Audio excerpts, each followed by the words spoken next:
Hola, hola, ¿qué tal amigos? ¿Cómo están? ¿Qué tal? Soy su amigo Chinito del Ande y a nombre de los tesoros del Perú le hacemos llegar un cordial saludo a todos nuestros amigos de todo el Perú y también hacerles llegar una cordial invitación que este sábado 3 de septiembre estaremos juntos celebrando nuestro 20 aniversario artístico en un concierto total.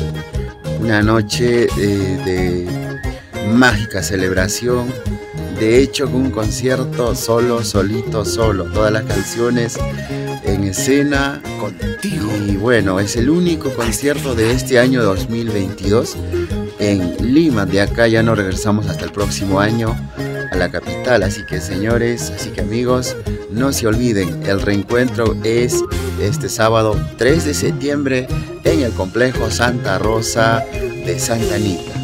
Ahí nos vemos amigos. Yeah.